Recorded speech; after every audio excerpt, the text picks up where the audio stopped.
New season, new series, new car.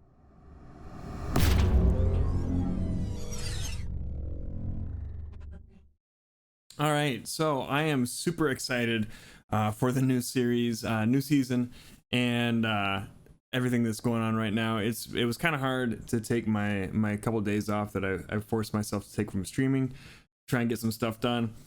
I really needed to get that 2021 Series 1 review put together because I had been procrastinating because I'm the best at that. But anyway, this season we are tackling the GT3s, and to do that we're working in the new GT3 fixed, GT3 challenge series, VRS sprint, and apparently VRS endurance.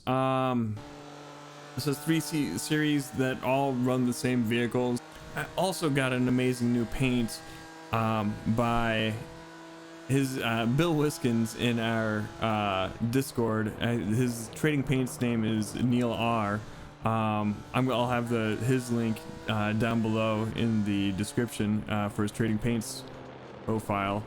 I'm just I love this the paints he's done for me. He did the TCR paint as well, and I'm just super stoked about that. So this first week we got our iRating knocked down from a 945 to a 915. Most of that is due to events like this one, which I think I could say are safely out of our control, where we got wrecked and there wasn't a whole lot we could do about it. That happened 3 or 4 times to us, where by the time we would have had our repairs done, the race would have either been over or very near to it, like with 5 minutes left or something like that. So we just kind of moved on from those races. I felt really bad about it because I generally like to complete the races I start, as a rule of thumb. But if by the time that you're finished with your repairs, the race is over or almost over, it's kind of pointless at that juncture. There's only 5 minutes left. You're gonna get maybe 2 laps. It's not gonna do much to mitigate the damage that has been done. Overall, I'd say the racing was pretty average for me on my part. There was, however, this one moment where I'm particularly proud of it, where I held neck and neck with this guy for 3 or 4 corners there at Watkins until he did. I was taking the outside and he got ahead of me in the inside. I kind of ducked in behind him, and well, he didn't exit the final turn nearly as well as he needed to, so we got the position. And the guy behind us was nice and kind enough to not get too mixed up in our little battle that we had for a couple turns there. I was pretty excited about that. Our safety rating, we did get promoted to A license. So we started off this season with a 2.69 a safety rating, and we got that up to a 2.89. So it's gone up, but again, it would have been up much more had those wrecks not happened. I think of all the wrecks that we had, only one was really of my own doing, where I followed this other car into one of the turns here, and I don't have the replay of it because I crashed and I didn't save it. But I followed this one car into a corner, and he wiped out, and I did the exact same thing because I was following him. But anyway, this week was at Watkins Glen, a track that I really like. We started off with a time in the GT3 fixed series of a 140.041. We got that down to a 149.165. Pretty okay improvement.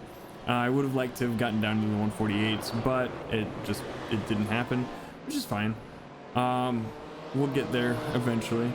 With our GT3 Challenge series, with all of we're in Division 7 in all of our series. Again, the same division as last season. GT3 Challenge, we placed 246th in our division with an average start of 7th and average finish of 8th. We did 70 laps total. The VRS Sprint Series, we placed 168th, which is, you know, better, with an average start of 14th and average finish of 15th. 68 laps total. I think the higher placement is just because we went up against stronger strength of field, so we got more championship points when we did those races. And we did one VRS endurance race with our good friend Daniel Gray. I did the second stint there. We got some damage, and we started out in 10th and we finished in 24th. We did 46 laps total in that race. I think with some planning, we'll do better in some future ones. I don't know if I'm always going to be doing it with Daniel, but I'm sure he's game for it. And if we can make the timing work out, we can get some more of those in. I don't know if I can pull one of those off every week just with work and everything. But yeah, it's super exciting to try out the new cars. It's a bit more challenging. There's quite the spread of ability in these fields. I'd say I'm pretty safely mid-pack, and you know, with those times I was saying, I do around 150s, 149s, 151s occasionally. The fast guys in my races were doing 148s consistently, so maybe even down to the 147s. I don't know. The really fast guys were doing 145s, 146s maybe, in practice sessions that I was in leading up to the races. So I've still got a lot of ground to learn these cars. Speaking of, next week is Sebring for all these series, and at the end of that week, I'm going to be doing the 12 hours of Sebring.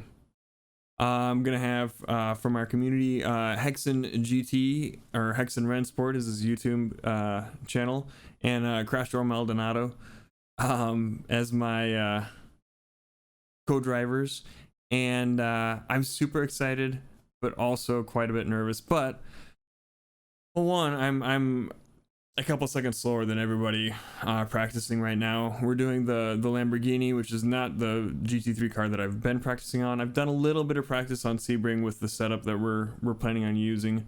I'm getting my times down. I'm getting more consistent. I'm able to keep the car on the track. This week, with all the races being at that track, I think I should be able to get things down. And further into the future, we are planning on doing the Nürburgring 24 with a few more people, and that's exciting as well. And that week leading up to it, we're doing that in the TCR, and there is a race for that week that is at that track. So I think, you know, with the way that I tend to do things, I'll slowly progress throughout the week at a track that I'm just consistently going at. So I'm not hyper concerned, but I'm still a little concerned. Usually I'm pretty safe at keeping the car on the track, but we'll see how it goes. I'm, again, like I said, super excited. We're doing the last, if you're interested in making sure that you head on over to twitch.tv to check it out, twitch.tv/thepiltdownman. We're going to be doing the last session, which I believe starts at 11 a.m. my time on Saturday. That's Central Time Zone. I'm not sure the GMT. If you head on over to the Discord, which I'll have linked below, I'll announce when we're going live there. And then yeah, it's super exciting. Make sure you hit the subscribe button. I think there's a bell down there. Like I said, head on over to twitch.tv/thepiltdownman in order to follow along live. And until next time, we'll see you guys.